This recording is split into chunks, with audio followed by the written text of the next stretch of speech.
This episode is brought to you by SPI Logistics, the premier freight agent logistics firm in North America. For over 40 years, SPI has been diligently building the most successful freight agent network to provide first-class relationships for our shippers, receivers, and carrier partners. We are more than another transportation network. We are a dedicated team of professionals united by one singular purpose, and that is to expedite our agents' success. All of our agents are set up for success on day one, as they are provided with a full suite of support staff that is ready to assist them with everything from after-hours emergencies to financial and administrative needs on a no-fee basis. This way, you can focus on continuing to grow your business. There is no financial risk to start, and you have the ability to earn up to 75% in commissions. If you are looking to take control of your financial future and build your business with the backing of one of the most successful logistics firms in North America, visit www.spi3pl.com to learn more. Do me a favor and let them know that the Freight Coach sent you. What is up, ladies and gentlemen? We are back. We are live. It is the Freight Coach Podcast, the top podcast in transportation, coming to you guys every single weekday, 8:30 a.m. Pacific, 10:30 Central, to break down some industry headlines. But most importantly, you guys provide some actual insight into what you can do with all of this information. If this is your first time tuning in, welcome. This is the real side of freight, ladies and gentlemen. And I say that before every single show. And what I mean by that is I only speak with transportation professionals, because at the end of the day, you guys, I want to talk to the right individuals who have done what you're looking to do or who are currently doing what you're trying to achieve, so you can take that information, apply it, utilize it, and see a meaningful difference in your business and your life. Happy Wednesday, everybody. I got a very special guest, and I'm going to bring her up here in a second, but I do just want to drop another little quick reminder. We did drop our weekly newsletter this morning. If you want to register for that, though, go to thefreightcoach.com. I don't auto-sign my contact lists up for that stuff because it personally annoys me, and I don't want to do that to anybody else. So if you want to receive this, it drops every Wednesday. As always, it's just freight talk in there. I'm not trying to be your life coach or a therapist or anything like that. Go to thefreightcoach.com, register for it. It'll auto-prompt you. We try and make it as easy as possible. But with that being said, anytime I can steal a founder for 30 minutes to talk about their journey and what they're building, and especially in a emerging technology inside of the transportation space, I want to get them on the show. And with that being said, I have Annalise Sandu on the show with Chain. Annalise, thank you so much for taking the time to join me this morning. Yeah, thanks for having me on. I appreciate you. No, absolutely. And, I originally heard of Chain, Chris from your team last fall at Technovations in Jacksonville was like, he was just out there hustling and everything. And then he had been like, you got to get us on the show. You got to get us on the show. And I'm like, perfect, man. And then we finally got everything aligned. And then I met you, and, then we met in person out in San Antonio this last week as well. So I just really appreciate you taking the time here today. Oh yeah, no problem at all. So I lead in with this all the time, and you have a very interesting not from freight coming into freight story. So like what brought you into the industry, Annalise? Yeah, I was kind of talking about it on a recent LinkedIn post. But my background is actually in the sciences. So I was in clinical research. I was working at University of California, San Francisco, and I was on my way to medical school. And at the time, actually, I met he's my husband today, Param. He's also my co-founder. And he's also from the sciences, but he had his own trucking company. He was tired of working the 9 to 5 and decided to, buy his own trucks and, give it a go. So I actually was helping him dispatch, and that was kind of how it all started and how I got my introduction into freight.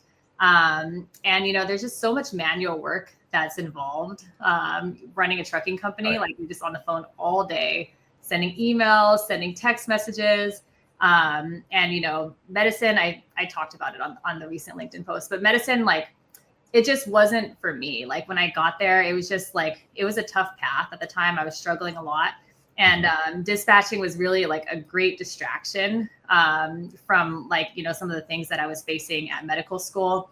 And, he kind of suggested hey, there's a huge opportunity here to be able to solve some of the problems that we're facing on a day-to-day basis.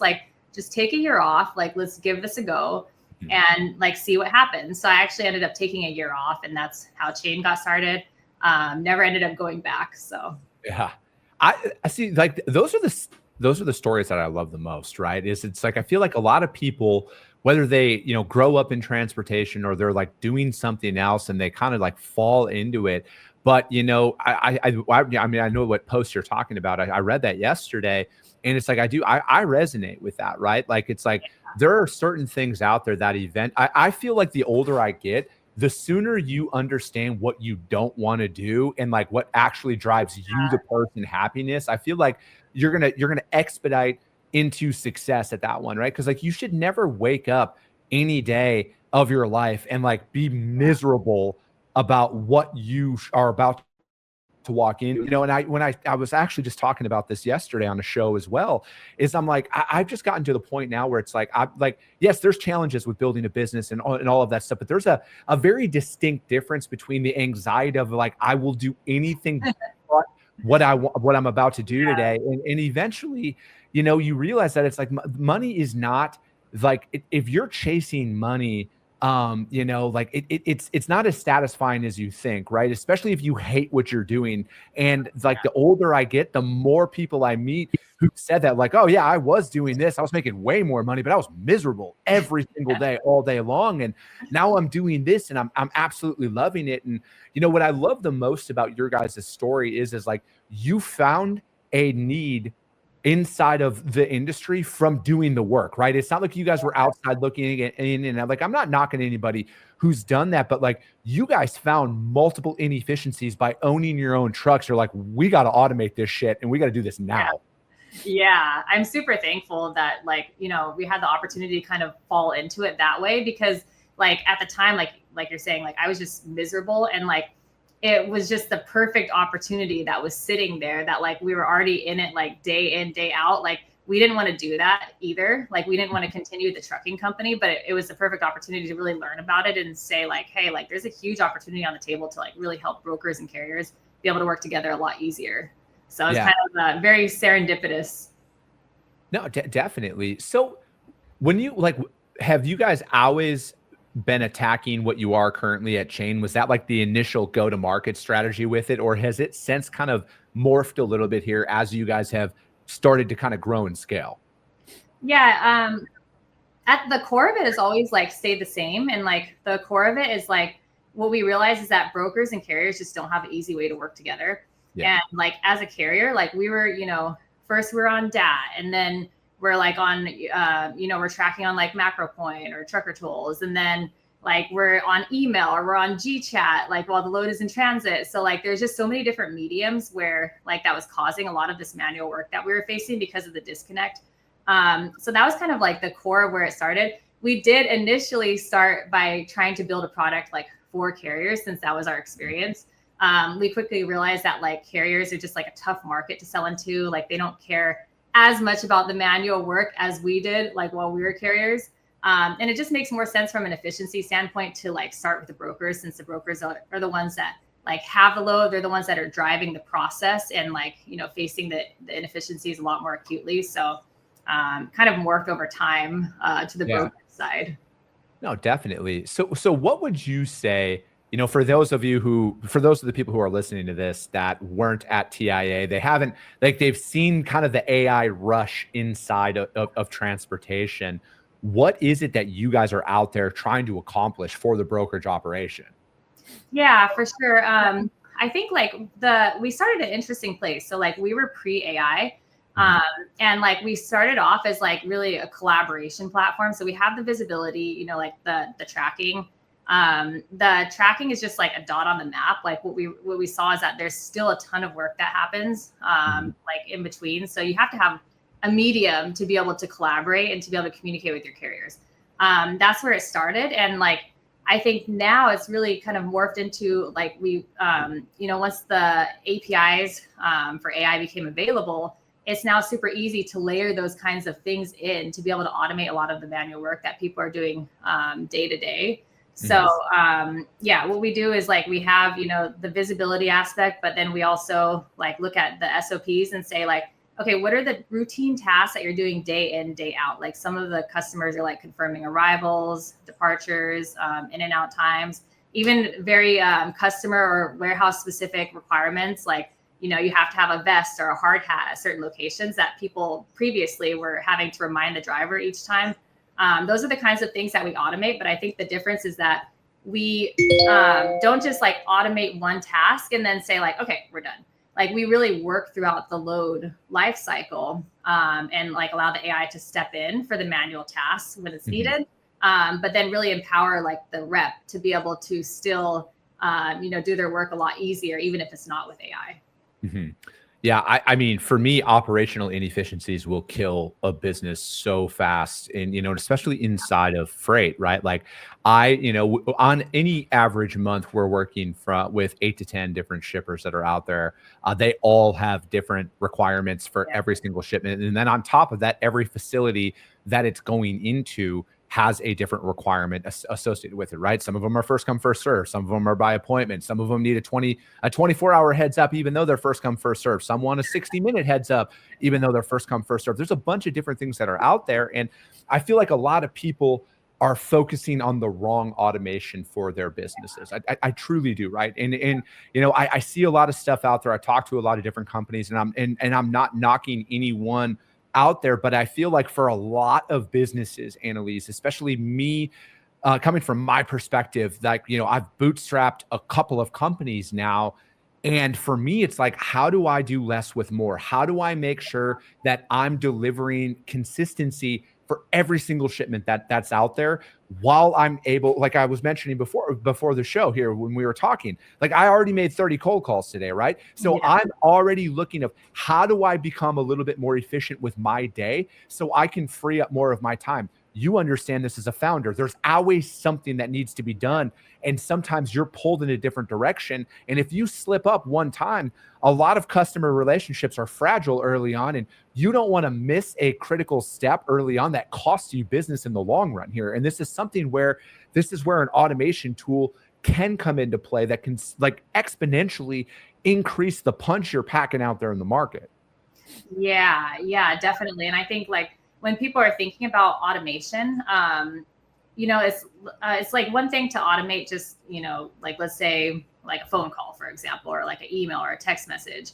But then you have to think about, okay, like let's say theoretically I'm able to like fully automate this one task. Like what tools are my reps using, or like my tracking agents using, like in between to be able to accomplish the other work? So there's still like a lot of work that's left on the table. So I think people need to think about AI in a holistic manner to say like, what is like a tool that I can use that not only helps me with like automation of tasks, but it also helps like the reps to be able to do their work easier in between. So I think that's kind of what's missing for a lot of AI, just not freight and outside of freight as well. Yeah, I after seeing a bunch of stuff at conference, and then talking to a few of my friends who've built companies inside of it, I've already I was talking to my business partner about it this morning. I'm like, I know exactly where we're going to develop and deploy AI inside of our organization. I'm not going to talk about it publicly because it's going to be a competitive advantage for us. But I've been seeing enough of it, right? Because it's like I'm all about automating everything but the customer and the carrier experience, right? Like when they call, I want a human to pick up the phone, right? Like I'm not against any AI voice agents that are out there, but me personally, my company will always have a real person picking up the phone. It's just a personal preference of mine at the end of the day, but everything behind the scenes, 100% automate the shit out of that, right? Like there should be literally nothing. Like I shouldn't be writing anything down on a piece of paper, right? Like everything should be documented.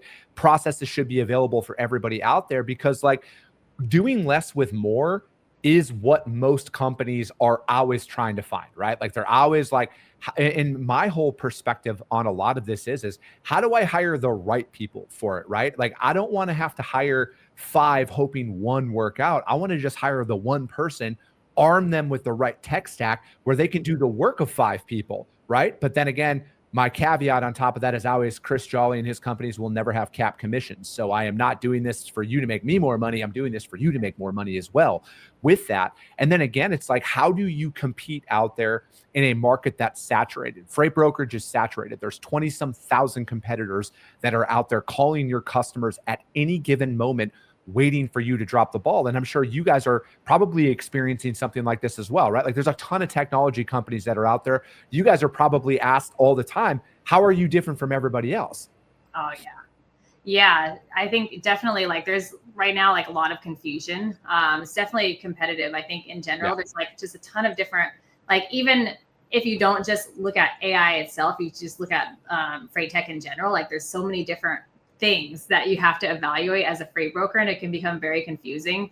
I think, what we like to say to our customers is like, focus on like, just, make sure that you're close to the ops floor. And like, this is a problem at larger companies, right? Where a lot of people are, where like the C-suite is disconnected from like what's actually happening on the ops floor. Like, just sit down on the ops floor, like observe your employees and see like, what are the tasks that they're just doing like day in, day out. Mm-hmm. Focus on that from a freight tech perspective. Like, don't just choose something because it's the next shiny object. Like, really evaluate like, what are people, where is my company spending the most time? And then just take it one step at a time. I think that's the right way to go about implementing any tech, whether it's AI or not. Yeah, no, I'm right there with you. And I was talking about this because I was an instructor at the Sales Summit on Saturday at conference. And my whole perspective is it's different from a lot of people, because I sold and developed a book of business pre-COVID, and I've also sold and developed a book of business post-COVID as well. And it's two completely different sales styles that are out there. The opportunities are few and far between now, where pre-COVID, it used to be, you get to have a couple of conversations with somebody. Eventually, they're going to give you a prove it shipment. Eventually, it's going to happen. Now, not so much, right? Like, you might just be added in, and then like it could be a year before you actually see your first shipment that's out there.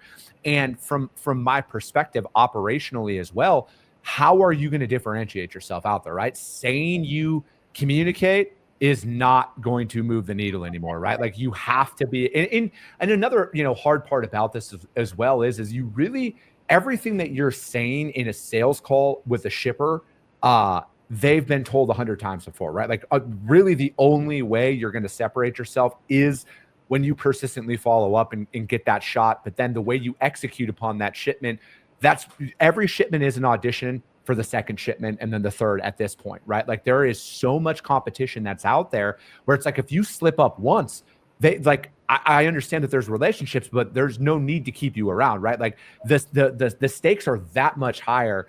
And if you're going to compete with the largest providers that are out there, that are heavily funded, that spend more on donuts in a day than you might be able to spend on tech in a year, to be able to compete with that, you have to find those competitive advantages. And I feel operational efficiencies is where you need to start and invest heavily. And especially if you are a startup or a small organization and you're trying to scale and you have 10 different shippers that have 10 different requirements that are out there, you can't slip up, right? And it's so fragile early on. So it's like, that's what I'm the most excited about with what you guys are doing, because it is about operational efficiency. That's where I'm all about, right? Like, I want to kill my customers with service and communication that they've never experienced before. And I don't want to miss. I can't afford to miss on anything. Yeah, we've definitely seen that. I think like what happens is that when you have like data and you have communications that are spread across like so many different channels, and then the customer asks you for an update, then now your rep is like, they're going into this platform, and then they're going here, then they're going there, and then God forbid, like they forgot to follow up on something, and then now they're trying to chase down the carrier. So I think that's where, like you're saying, the operational efficiency piece is key, to be able to have all of that context in one place. And then it just allows you to then focus on service. I think like the biggest differentiator, like one is that, this kind of tech, or not tech, but like this level of service is going to become an expectation. And as a result, you need tech that allows you to be able to do that. And then your company can focus on the relational aspect and really like, now the human aspect, whether it's with the carriers and providing them an amazing experience so you can keep your carriers in network, or whether it's with the customer and providing an amazing customer experience. But you need tech to be able to do that. So, yeah, I think the biggest competitive advantage that most brokers constantly overlooked is the carrier experience with them. Yeah. Like right now it's different because there's excess capacity in the market, right? There is no driver shortage, right? Like, contrary to what any headlines you see, there are no driver shortages. If there was, there would be freight sitting on docks for days on end right now because there aren't enough trucks, and that is not happening anywhere. Well, I can't say anywhere. I get in trouble when I use blanket. But it's not happening at the scale that some people are trying to make it sound out there. But my whole thing is that's one thing that we rely heavily on inside of my company is reusing the same drivers time and time again. If they're in the area, we want to find that out. We want to build that process around it to where anytime an opportunity comes up inside of their target market, because that's where the real professional freight brokers play, is they're like, I want to book that guy who's just running Houston to Denver. And then you just let him know every single time that Houston to Denver is available. And then you just rinse and repeat with that. And then they build up that familiarity with your shippers, receivers, all of that stuff. And then there's a trickle down that comes with that. But, from my perspective, though, that will be the big competitive advantage that a lot of people are overlooking right now, because the market is as soft as where it is. And most individuals out there are still in the mindset of, let's just drive down those rates on carriers. Let's rinse and repeat. Let's find somebody cheaper. Let's do that.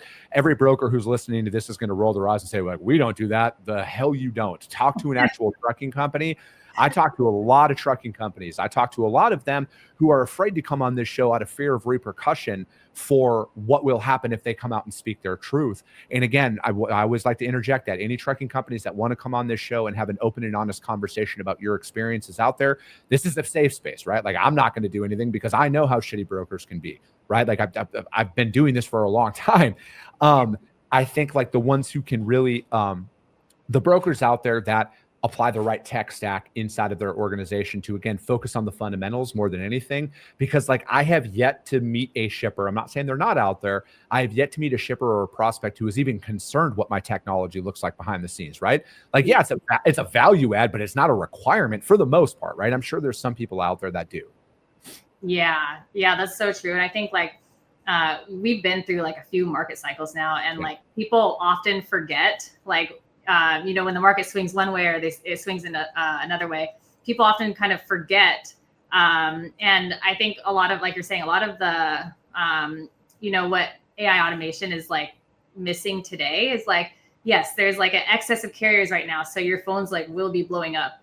But when the market swings, then like, how are you, like, what tools do you have to make sure that you're able to like engage your repeat network of carriers? So I think that'll be key as well, to be able to make sure that you kind of are diversifying and building those relationships in advance. What's one thing that you guys experienced as a carrier that chain solves now, right? Like with that broker experience that's out there, is it like just missing information? Kind of walk me through something like that situationally. Yeah, it's pretty cool. So from like the carrier perspective, like let's say you're working with a couple of different brokers, you'll be able to see like the loads in a single place. So you're not like hopping around between like different places. And then you can also just chat like right on the platform. So we do enable, like, let's say that you want to, ask what the pickup number is. Let's say that you want to be able to like update the ETA yourself. All of that's kind of available. So it's really, you can think about it almost like a task, like collaboration, like platform where you can see what needs to be done. You can contribute there, instead of like having to, go on email, pick up the phone, and all of that. Yeah. It's, for us, I mean, that's one of our big things, right? Is making sure, because like we always call and verify everything, shippers, receivers, locations, make sure the addresses are right, hours of operation, they have a forklift on site that can lift the product. We try and do that, and then we pass that along to our carrier, right? Like we try and make sure that they're aware of that, and that, like, we've actually found in talking with our drivers that that's one of the biggest value adds that we do, is that we do call ahead. We do let the receiver know what's going on. We do verify that they have the right equipment, just in the event things change, right? Because like we've had, like working in the open deck space, because that's all we do, right? We do flat steps, Conestogas, RGN, stuff like that.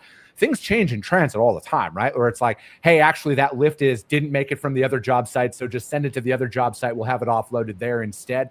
And it is just getting ahead of it, right? I've never had a driver complain that they were told 2 hours prior, hey, actually go to this location, not that location, unless it's 400 miles away, which that, fortunately, knock on wood, hasn't came across our desk yet. But again, it's just about getting ahead of that, right? Because I don't want my customer, like if I'm out there soliciting business, and I think this is a misstep or an oversight by people as well, is every time that you deliver a load into a receiver, that's your customer's customer, right? So you want to make sure they have a seamless experience with you as a broker and as a carrier, because that gets back, right? Like I've seen that happen more times than not. Hey, we want those guys to deliver to us because they're calling ahead. They're having conversations with us. They're letting us know. And then for the broker to be able to pass that along to the driver, it's crucial, right? And you just can't have a, oh, shoot, I didn't think of that in the moment style thing, because it's just going to cost you business, right? Because there are people out there who don't miss a step with it.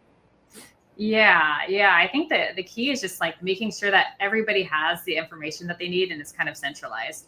So I think that's kind of a big part of it, is just like, having communication, whether it's between the driver and the dispatcher, anybody at the brokerage, having them kind of all in a single place really helps with just keeping everybody aligned, keeping everybody on the same page. And, when issues arise, everybody knows. Yeah. Yeah. What's next for Chain? What does the rest of this year look like? I mean, is there anything that, with the amount of companies that are kind of coming into the market, do you see that as more of an opportunity that you guys have been around for a while now and you are established and you've kind of worked through some of those beginning, we'll call them hiccups that every business inevitably has to go through? Yeah. It's helpful that we've been around a while. I think I'm like grateful that we actually started before AI, because it allowed us to think about fundamentally how we're solving the problem a lot different. Like if I were to start an AI company today, especially if I came from outside of the industry, I would probably think about it more in terms of like, okay, I see people on the phone, I see people doing like XYZ tasks, like, okay, let me automate that. I think we're thinking about it from really like a fundamentally like a collaboration standpoint. And some of the features that we're working on now is like, you have carriers that are tracking. So how do we re-engage them for backhauls? So that was one of the features that actually we released today, is like now carriers can see available backhauls. So we're kind of thinking about it from the angle of like, how do we keep that carrier in network just a lot easier? You're working with them, they're trusted. So, just have them on the backhaul. So those are the kind of features that we're working on, is collaboration, like along now kind of the capacity side as well. Yeah, it's going to be interesting to see where things develop, right? Because I feel like with a lot of stuff in inside of AI and tech it's moving at a rapid pace, right? Like the development, some of the stuff that's coming on out there, and I know that some of it, especially in AI is only going to be as smart as you training it, right? Because that's kind of the whole point of it. But like, it's going to be interesting to see where in a few years where everything kind of is, right? And I'm just excited, like as somebody who's trying to scale lean out there, and and I'm not doing that from a cheap standpoint. I'm doing it because like when you bootstrap a company, like you got to actually have money in the bank, you guys. Like not everybody just has investors and access to millions of dollars worth of capital at the end of the day. And that's what I'm the most excited about with it, right? Is it's like that. I feel like it's going to be that competitive advantage for us as we grow and scale, is having our team have the right technology that they're armed with, so we can pack a bigger punch, right? Like I want to be able to fight above our weight class earlier, because it's not going to be for a lack of skills and transportation knowledge at the end of the day. It's tough to compete out there from a financial perspective when people are always more heavily funded and they have larger budgets and everything. But like, I'm just dumb enough to think that I can fight at any weight class. And I feel like with a lot of companies that are coming up in the tech space, I'm going to be able to prove it here. And just, it's going to take me a little bit of time, but I'm going to get there. Yeah. I totally agree with that. I think, at the end of the day, if you focus on the customer experience and like, that's like your obsession, then I think you'll go a long way. It definitely helps. And like your validation is like your revenue, because you're selling, because you're actually building something that's valuable. So I think that part's key as well. No, that's 100% accurate, Annalise. Thank you so much for taking the time to join me today. How does anybody reach out to you guys to find out more about what you guys got going on? Yeah, you guys can go to trychain.com as our website. Also, just feel free to drop me a message on LinkedIn if you have any questions, any follow-ups, or anybody from our team as well. Perfect. Annalise, thank you so much for joining me. That is going to be it for today, ladies and gentlemen. As always, if you got value in what you heard, subscribe to the show, you guys. If you're feeling really ambitious after this one, which you better be, because she is just literally has a tool for your toolbox here to exponentially increase your output, you guys. So hit them up. But most importantly, you guys, rank the show on iTunes and Spotify, because if you saw value, that's how your network's going to see value as well. I appreciate you guys. I love you guys, and we'll be talking to you soon.